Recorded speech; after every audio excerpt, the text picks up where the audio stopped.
गोभी का फूल।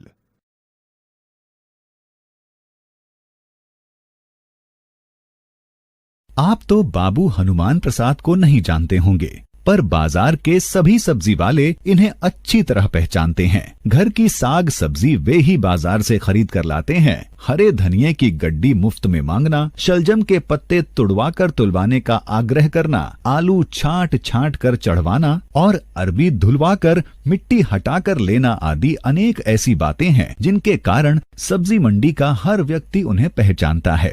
सभी सब्जी वाले उन्हें देखकर आइए बाबूजी का नारा लगाते हैं, पर मन से कोई नहीं चाहता कि वे उसकी दुकान पर ही उस दिन का व्रत तोड़ें, क्योंकि बहुत देर तक हिसाब लगाना पड़ता है कि सौदे के बाद घाटे में आखिर कौन रहा। हनुमान प्रसाद जी को हरी सब्जी का मजर है। किस सब्जी में कितने विटामिन होते हैं, कितना लोहा, कितना चूना, कितना कत्था, कितनी लकड़ी, कितनी ईंट, इसका जितना ज्ञान उनको है वैसा किसी पोस्ट मास्टर को अब तक निकले हुए डाक टिकटों के बारे में भी नहीं होगा। हनुमान प्रसाद जी को ताजमहल का रेप्लिका भेंट कीजिए तो वे बुरा मान सकते हैं, पर आप यदि उन्हें एक टोकरा सोया मेथी का साग भेंट कर दें तो आप उनके पक्के मित्र माने जा सकते हैं। किसी को कहीं बाहर आते जाते देखते हैं तो मौसमी तरकारी की फरमाइश वे जरूर कर देते हैं। उस दिन मुंह से अचानक निकल पड़ा कि मैं लखनऊ जा रहा हूं। फिर क्या था, बाबू हनुमान प्रसाद बोले, अरे भाई वर्मा साहब, आप लखनऊ जा रहे हैं तो हमारे लिए 5 फूल गोभी लेते आइएगा। अभी यहां गोभी का अच्छा फूल मिलता नहीं, लखनऊ में 1-1 रुपए का अच्छा फूल मिल जाता है। मैंने हां या ना कहा हो, इसके पहले ही उन्होंने 5 रुपए मेरे हाथ में रख दिए और मुझे अकेले में ले जाकर बोले, देखिए वर्मा जी, पता नहीं आपने कभी साग सब्जी खरीदी है कि नहीं, फूल जरा गठा हुआ लीजिएगा, छितरा फूल जल्दी खराब हो जाता है। बहुत से गोभी वाले पत्ते निकाल लेते हैं, वे पत्ते न निकाल पाएं, पूरी गोभी लीजिएगा। पत्ते में जो कैलोरी होती है वो फूल में तो होती ही नहीं। पत्तों के डंठल का अचार बहुत अच्छा होता है। वे हर किसी सब्जी के बारे में बहुत कुछ कह सकते थे, इसलिए मैं चुप था।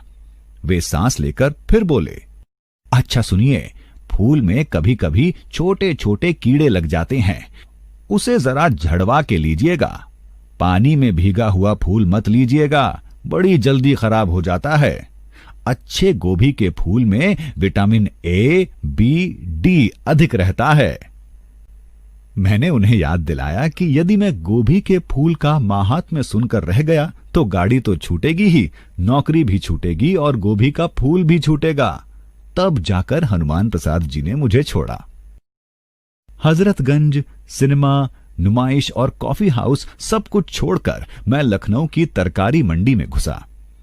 तरकारी वाले 2 रुपए से नीचे उतरने को तैयार न थे, पर मुझे तो गोभी के फूल 1-1 रुपए वाले ही चाहिए थे, पूरे पत्ते वाले, जिनके डंठल का अचार बन सके। लौटने का वक्त हो गया। मंडी वाले ने 1 रुपए पर उतरने के लिए हामी न भरी। हार कर 1.5 रुपए के भाव से गोभी के फूल खरीदे और सोचा, यदि ये इतने ही नायाब हैं तो 2-4 अपने लिए भी ले लूं।